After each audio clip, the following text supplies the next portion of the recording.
E esse ano aqui está se falando muito do reconhecimento em nível mundial, reconhecimento rápido dos sintomas, de aprender os sinais de um AVC. Então, eu vou lhe fazer algumas perguntas meio óbvias, mas importantes. O que é o AVC, doutor Marcelo? Bom, primeiro, obrigado pelo espaço para poder esclarecer a população. As perguntas, embora pareçam tão simples e até fáceis de serem respondidas, acho que é fundamental que isso seja uma informação difundida entre a população, porque o AVC tem muita relação com o tempo de diagnóstico para que ele possa ser tratado e para que o tratamento faça mais diferença. Então, vamos lá. AVC significa acidente vascular cerebral. E pode acontecer o AVC, seja hemorrágico, quando ocorre uma ruptura de algum vaso no interior do cérebro, no interior do crânio, ou o mais comum deles, que é o AVC isquêmico. 85% dos casos dos AVCs, eles acontecem quando uma artéria, um vaso que leva o sangue, que nutre o cérebro, é ocluído de forma aguda, cessando assim a circulação cerebral em determinada parte, né, do cérebro, e isso pode repercutir de várias maneiras.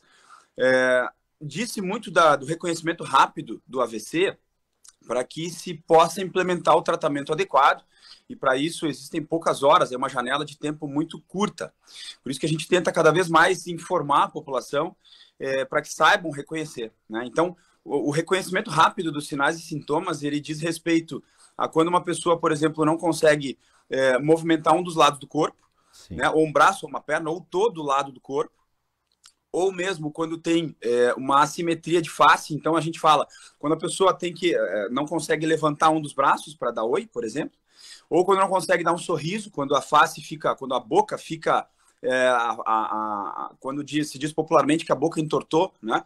Então a boca torta para um dos lados, de forma súbita, também é um dos sinais de AVC. Ou mesmo quando a pessoa não consegue falar, está com dificuldade, enrola a língua, né? Então, está com dificuldade para se comunicar de maneira aguda. Um desses três sempre tem que nos alertar para uma possibilidade de AVC. Claro. E quais são as causas, doutor Marcelo? Bom, as causas de AVC, elas são as mesmas causas das doenças, por exemplo, cardiovasculares. Então, a hipertensão arterial, que é uma doença extremamente comum na população, é o principal fator de risco, é o mais frequente, mais implicado, né, na causa do AVC. A hipertensão, a longo prazo, o problema é que a pessoa não sente nada muitas vezes, e com o passar dos anos, a hipertensão ela vai fazendo uma lesão no interior dos vasos, no interior das artérias, de forma que, depois de décadas de hipertensão, algumas das artérias intracranianas, assim como do restante do nosso organismo, podem sofrer com isso. E então, isso causa uma oclusão súbita, mas ela é súbita depois de muitos anos de lesão crônica, né? Mas é uma doença silenciosa, então muitas vezes a pessoa nem sabe que possui. Outras causas comuns, por exemplo, como o tabagismo, né? O cigarro, que é tão comum na população e também provoca lesões arteriais, o diabetes. Então, diversas doenças crônicas, fatores familiares de risco, né? Então, há pessoas que têm histórias na família de AVC com indivíduos jovens, principalmente abaixo dos 65 anos de idade. Tudo isso nos diz respeito, nos alerta assim, a respeito do aumento do risco de a pessoa ter um AVC, né, ao longo do tempo. E outros fatores genéticos aí que são um pouco menos comuns. Existem diversos fatores. Os mais comuns são esses. Claro. Mas, assim, é a questão dos sinais de um AVC. Não sei se eu li algo de que a cada minuto que passa, os minutos são muito importantes, né? Que uma pessoa tem um AVC, 1.900.000 neurônios eles são perdidos no cérebro por causa do AVC. Em questão de um minuto, isso é um número exato? É por aí mesmo, doutor Marcelo? A gente sabe que a frase que se diz muito é que tempo é cérebro, né? Time is brain. Então, quanto mais tempo a gente deixa de reconhecer um AVC que esteja acontecendo, pior vai ser certamente. Então, a partir de 4 minutos, em média, o cérebro começa a morrer. Então, a área cerebral que deixa de receber a sua vascularização, ela, depois de 4 minutos, em média, ela começa a perder viabilidade. E isso acontece do centro, né? Ou seja, da parte que mais distante do vaso, ou seja, que não está recebendo o seu aporte vascular, o seu suprimento sanguíneo com oxigênio. Então ali começa a morrer e aquele centro começa a se expandir cada vez mais E isso acontece de forma muito rápida.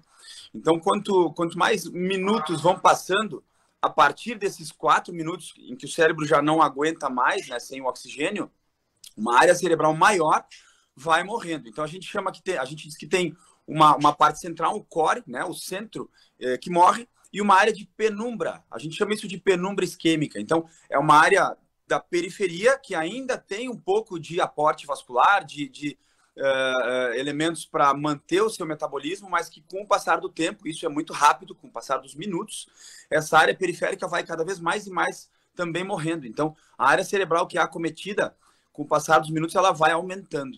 Por isso que é tão importante reconhecer e tratar muito rápido. É importante a campanha desse ano, esse reconhecimento rápido dos sintomas, né? Certamente, isso foi iniciado alguns anos atrás nos Estados Unidos, com o reconhecimento rápido do AVC, com essas maneiras simples de se reconhecer, dizer para a pessoa levantar a mão e dar oi, então dos dois lados, dizer para a pessoa dar um sorriso e dizer para a pessoa falar uma frase. Dessas 3 formas, seja qualquer uma delas que esteja alterada, isso tem que nos remeter a uma possibilidade de AVC e a gente precisa, antes de pensar que possa ser algo menos grave ou que tem que descansar, é imprescindível que se leve a pessoa a um hospital, cuidados médicos, para que se descarte a possibilidade de um AVC antes de mais nada. Podemos repetir esses 3 itens, essas 3 dicas que são importantes aí, doutor Marcelo? Sem dúvida. Então, tem que pedir para a pessoa, quando a gente suspeita que a pessoa está se sentindo mal, está estranha, ou que a gente mesmo, às vezes não parte da pessoa, a pessoa não tem discernimento, mas a gente percebe. Então, tem que se pedir para levantar o braço e dar oi com as 2 mãos, né? Então, as 2 precisam levantar de maneira mais ou menos simétrica. Se uma delas a pessoa não consegue mexer, é porque está com algum problema sério.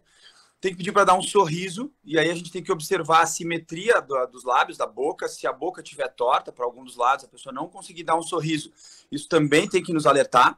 E a pessoa tem que falar pelo menos uma frase simples ou dizer o nome. E se a pessoa então estiver enrolando a língua, não conseguir falar de alguma maneira ou por algum motivo, alguma dessas 3 alterações, qualquer uma que seja, não precisa estar em combinação, tem que nos remeter a uma possibilidade de AVC e a gente precisa levar essa pessoa para cuidados médicos o quanto antes. Importantíssimo isso aí, são dicas simples, mas importantíssimas para identificar. E a reabilitação, hein, doutor? Bom, a reabilitação do AVC, ela precisa começar o quanto antes também. A gente fala muito em uma janela de ouro de reabilitação de tempo de 6 meses iniciais, e a gente sabe que esses 6 meses depois de um AVC, mais ou menos 30% das pessoas ficam com uma sequela parcial, né, com uma incapacidade parcial. Tem uma parte das pessoas depois de um AVC que fica com uma incapacidade muito grave e é mais complicado de reabilitar essa pessoa, não é impossível, mas é mais difícil. E existe também mais ou menos 1/3 das pessoas que podem ter uma incapacidade mínima, menor, ou nenhuma. Mas 1/3 das pessoas ficam com uma incapacidade, por exemplo, um dos lados do corpo um pouco mais fraco, ou o lado do rosto mais fraco, ou uma dificuldade de fala, né? Então isso fica crônico. E aí a pessoa precisa ser encaminhada, ou precisa ser submetida a um processo de reabilitação que deve começar o quanto antes para que seja mais efetivo. E a janela inicial dos 6 meses, ela é uma janela de tempo preciosa. A gente sabe, hoje a ciência já mostrou que o cérebro, não existe um limite de tempo para se iniciar a reabilitação pós-AVC, mas que esse período de tempo inicial de 6 meses, ele é um período muito precioso e que se for investido tempo e esforço, principalmente nesse período inicial, a possibilidade de a pessoa reabilitar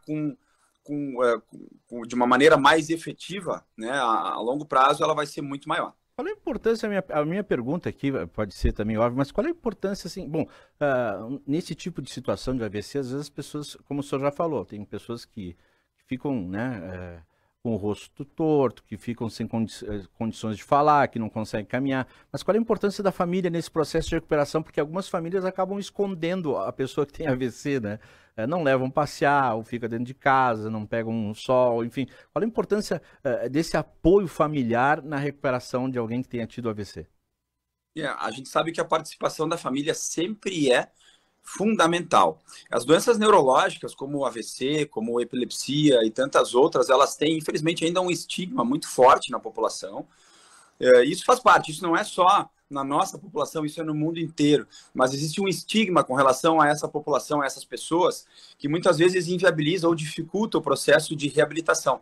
Porque a família engajada com o paciente, ela não só auxilia no processo de reabilitação em termos de logística, porque o paciente ele fica com algum tipo de incapacidade e precisa de auxílio na maioria das vezes, como também estimula o paciente do ponto de vista psicológico. A pessoa fica deprimida, a pessoa fica se sentindo muito mal depois de um AVC ou com uma sequela dessas, né, com uma incapacidade importante.